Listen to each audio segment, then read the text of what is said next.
Hey, it's Wes and welcome to DinkLife. Today I want to do a quick review on Pandemic Season 1. This is a legacy board game. It's one of the first ones I've ever played. I got it off Amazon for around $70. I want to talk about what makes a legacy board game different from a traditional board game. I want to talk about the pros and cons and the value I see in this game.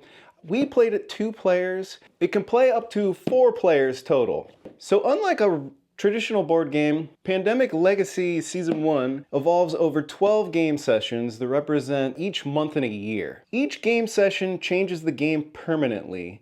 You will change parts on the board, you'll add new pieces to the game, you'll also throw pieces away from this game, and it will change how the thing plays completely while you're playing through the 12 game sessions. Each of the game sessions, your decisions do impact the game through the whole 12-month period, so it makes each one very impactful and memorable game session. You can fail each month 1 time, and then the game pushes you along. So you'll play each month 2 times if you do fail.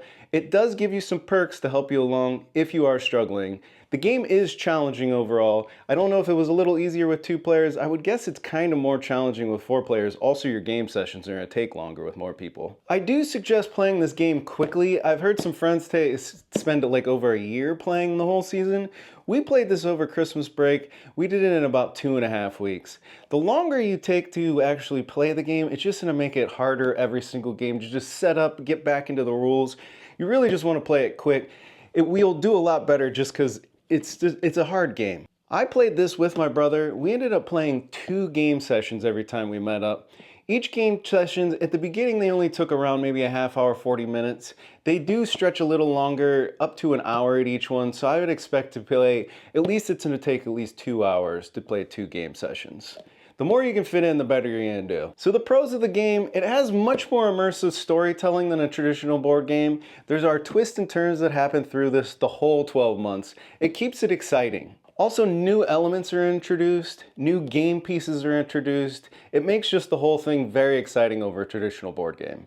Another plus about the game is its collaborative gameplay. You do have to work as a team on this. It's almost like a game of chess. If you can even strategize a round or 2 ahead, you're going to do even better. Another great pro about this game is its challenge does scale depending on if you're really good at it, it's going to make it harder, and if you're not good, it does give you a lot of elements to help push you through the game.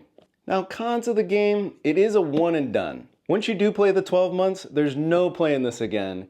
It's built just for a one-time playthrough. If you tried to play it again, it would be so easy that just how things changed, it wouldn't make sense. Another thing people might not like about this game is you do destroy components through the game. One of my buddies actually had a good idea with their session. He had a group of 4 players. He was going to turn it into a shadow box to hang on his wall afterwards, just to remember their memories together. Another con about this game is there is quite a bit of commitment to it. So depending on your group, you're going to have some commitment to play 12 to 24 games depending on how you do. Another con about this game is there is a bit of a learning curve over some traditional old board games. It does ramp up slowly, so it's going to start out not very complicated, and by the end of the game, there will be a lot more complexity to it. That's why I do suggest playing at least 2 game sessions at a time, and trying to play through it quickly if you can. And now my final thoughts on Pandemic Season 1. Pandemic Season 1 is a great board game, masterfully crafted. I think this is actually the #2 board game currently on Board Game Geek. It's great how it just evolves over time. It's kind of an unforgettable experience for your play group. Great for a family. So if you're ready for a unique adventure, I would say give this a try. I think it's a good value for the $70. I mean, each of us got 12 hours worth of entertainment out of this game. Now after playing this one, I can't wait for next winter's break, so me and my brother can play Season 2 of this and give it a shot. Thanks for watching. If you liked this video, please like and subscribe. We'll be doing probably a couple more little board game ones here and there. You can see we're playing the Ticket to Ride Legacy game right below here, and we'll be doing a review on that soon. But thanks for watching, and as always, whatever you decide to do, just get out there and do it.